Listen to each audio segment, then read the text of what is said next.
Hello enemy lovers, स्वागत है आपका मेरे चैनल ज़ेन एनिमी पर। आज मैं एक्सप्लेन करने वाला हूँ जुजुत्सु काइसेन सीजन 3 के एपिसोड नंबर 8 को। तो बिना किसी देरी के चलिए शुरू करते हैं। अब कहानी थोड़े पीछे की दिखाई जाती है। मार्च 2016 में एक चोर एक माँ और बेटी को मार देता है। पुलिस इस आरोप के लिए कीता नाम के लड़के को पकड़ लेती है जो उसी इलाके में रहता था, लेकिन कीता कहता है कि वह निर्दोष है। हिगुरुमा जो एक वकील है कीता से मिलने जाता है। जब पुलिस पूछताछ करने पहुंचती तो कीता वहां से भाग गया था। पुलिस ने उसका पीछा किया और उसके कमरे से खून लगा हुआ चाकू बरामद किया। वह खून उसी माँ और बेटी का था, यानी सबूत सीधे कीता के खिलाफ थे। लेकिन कीता कहता है कि वह पुलिस से इसलिए भागा क्योंकि उसके पास उसकी बिल्ली थी और उस इलाके में बिल्ली रखना मना था, और चाकू उसे सड़क पर पड़ा मिला था। हिगुरुमा अपने दफ्तर लौटता है। उसकी असिस्टेंट कहती है कि कीता की कहानी झूठी लगती है, आखिर कोई रास्ते में पड़ा चाकू क्यों उठाएगा। हिगुरुमा कहता है कि पुलिस पहले भी उसे परेशान कर चुकी है और वह उस चाकू को पुलिस के पास जमा कराने जा रहा था।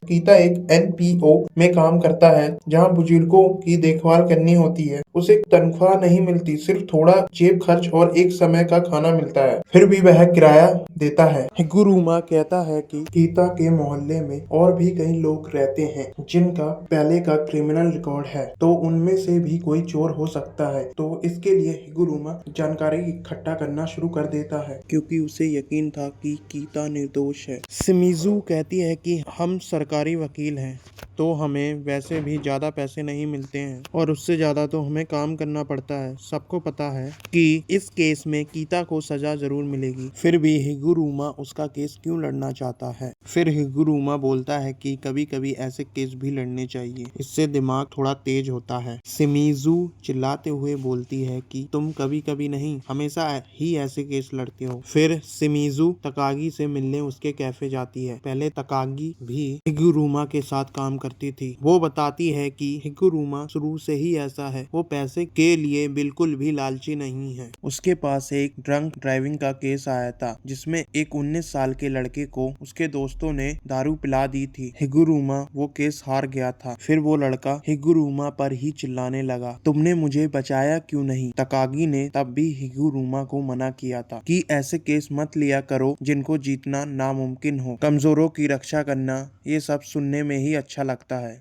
इन सब के चक्कर में हिगुरुमा अपनी मेंटल हेल्थ ना खराब कर ले। खैर, फिर हिगुरुमा दिन रात मेहनत करके कीता को इनोसेंट साबित करवा देता है। असल में क्राइम वाले दिन से ही कीता के मोहल्ले से एक और लड़का गायब है, तो हो सकता है वो चोरी उसी ने की हो। साथ ही क्राइम वाले समय पर कीता एक स्टोर के सीसीटीवी कैमरे में भी नजर आ रहा था। साथ में चोरी का कोई भी आइटम कीता के घर से बरामद नहीं हुआ है। कीता हिगुरुमा को शुक्रिया बोलता है उस पर यकीन करने के लिए, लेकिन हिगुरुमा जानता था कि सामने वाली पार्टी फिर से अपील जरूर करेगी। फिर से ट्रायल होता है और इस बार कीता को दोषी ठहराया जाता है और उसे उम्र कैद की सजा मिल जाती है। हिगुरुमा जैसे छोटे वकीलों के पास ज्यादा फंडिंग या स्टाफ नहीं होता है, जिस कारण वह कोई नया सबूत पेश नहीं कर सका कि कीता निर्दोष है। फिर से अपील करने के लिए उसे सुप्रीम कोर्ट जाना होगा। वो इतने छोटे मोटे केस सुनते ही नहीं है। सिस्टम तो पहले ही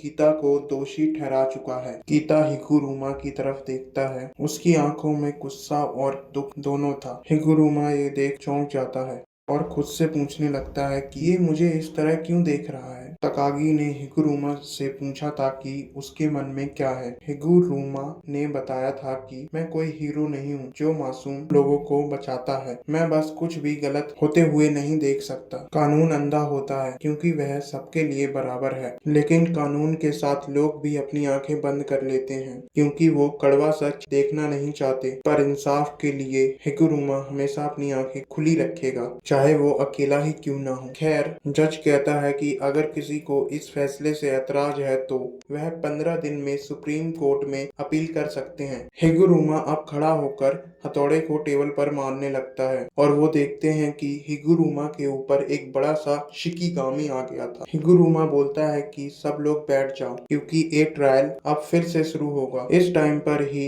हिगुरुमा की पावर्स अवेकन हुई थी और हमें पता चलता है कि हिगुरुमा भी कलिंग गेम का एक प्लेयर है। खैर, फिर कहानी वापस प्रेजेंट में आती है। रिन और रेमी दोनों बोलते हैं कि वह हिगुरुमा की लोकेशन जानते हैं, लेकिन इनमें से कोई एक झूठ बोल रहा था। हम रेजी को देखते हैं जिसके पास ढेर सारी पर्चियां थी और वो इंतजार कर रहा था अपने अगले शिकार के आने का। खैर, जब कुछ टाइम पहले स्कूल में था तो कुछ लड़के एक लड़के को बुली कर रहे थे। रिन दूर से ये सब देखता है और मन में सोचता है कि इस लड़के को अपने लिए आवाज उठानी चाहिए, वरना ये लोग इसे पूरे साल ऐसे ही बुली करते रहेंगे। लेकिन रिन खुद कुछ नहीं करता और दूर से तमाशा देखता रहता है। तभी एक दूसरा स्टूडेंट आता है, इन बुलीज को रुकने के लिए बोलता है। रिन को लगता है एक और गधा आ गया अब इनसे पिटने। ये लड़का और कोई नहीं बल्कि यूजी था और ये उन पुलिस की धुलाई कर देता है। ये देख रिन शॉक हो गया था।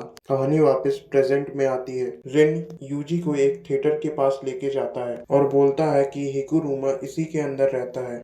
यूजी उसे थैंक्स बोलते हुए अंदर जाने लगता है। रिन बोलता है कि वो खुद कभी हिगुरुमा से नहीं मिला है, लेकिन उसने हाबा को बुरी तरह से पीटा था। यूजी कहता है कि वो खुद को संभाल सकता है और अंदर जाने लगता है। रिन उसे कुछ बताना चाहता था पर वह नहीं कह पाता। दूसरी तरफ रेमी भी मेगुमी को लेकर एक जगह जाती है। असल में रेमी ने उसे झूठ बोला था, वो उसे रेजी के पास लेके गई थी। ये जानकर मेगुमी तुरंत बहुत गुस्सा हो जाता है और फिर तुरंत ही डिवाइन डॉग को समन कर लेता है। बोलता है कि उसके पास फालतू का टाइम नहीं है। इधर यूजी को थिएटर के अंदर हिगुरुमा मिल जाता है, जो कि एक बाथ टब के अंदर लेटा हुआ था, वो भी पूरे कपड़े पहन के। हिगुरुमा बोलता है कि उसे ऐसा करने पर सुकून मिलता है। यूजी सीधा उससे काम की बात करने लगता है, पर हिगुरुमा बोलता है कि मैं एक लॉयर हूँ, मुझसे बात करने की फीस 5000 येन है। जो सुन यूजी चौंक जाता है, लेकिन हिगुरुमा बस मजाक कर रहा था कि मैं देखना चाहता था कि लालची वकील बनके कैसा लगता है। यूजी समझ जाता है कि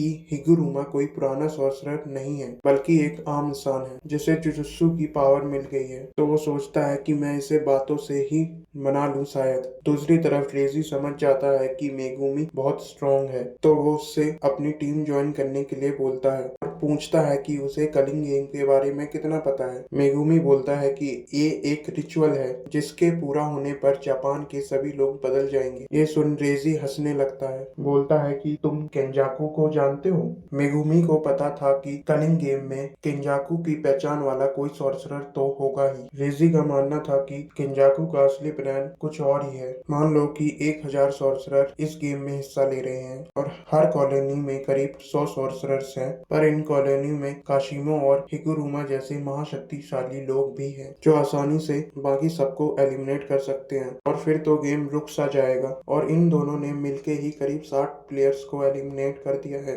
मेगुमी ने भी ये बात नोटिस की थी, क्योंकि कॉलोनी में कुछ ज्यादा ही सन्नाटा था। अगर केंजाकू को सच में ही प्लेयर्स की कर्स एनर्जी चाहिए होती, वो ऐसा एंटी सिस्टम रखता ही क्यों? वो तो बल्कि चाहता कि सॉर्सरर्स आपस में लड़ते ही रहें। रेजी का मानना था कि जब आखिरी में सबसे स्ट्रॉन्ग प्लेयर्स बच जाएंगे, तब केंजाकू उन पर बॉम्ब फोड़कर सबको खुद ही खत्म कर देगा। इसी समय हम केंजाकू को देखते हैं, जो कि चाइना की गवर्नमेंट्स के कुछ लोगों से मीटिंग करने के लिए गया हुआ था। इधर यूजी हिगुरुमा से कहता है कि वो कलिंग गेम को बंद करवाना चाहता है। फिलहाल तो बस उसे एक नया रूल ऐड करवाना है, जिसके लिए उसे हिगुरुमा के 100 पॉइंट्स चाहिए। हिगुरुमा साफ मना कर देता है। असली दुनिया का कानून बहुत खोखला है। वो देखना चाहता है कि कलिंग गेम का कानून कैसे काम करता है। उसे जानना है कि जो लोग इस गेम के रूल्स को ब्रेक करते हैं उन्हें कैसे सजा मिलती है। क्या उन्हें अपना केस रखने का मौका दिया जाएगा? क्या कोई सुनवाई होगी या सीधा फैसला होगा? इसीलिए वो नहीं चाहता कि गेम जल्दी एंड हो जाए। उसे देखना है कि लोगों की टेक्निक कैसे रिमूव होती है। उसे यूजी बोलता है कि कलिंग गेम एक रिचुअल है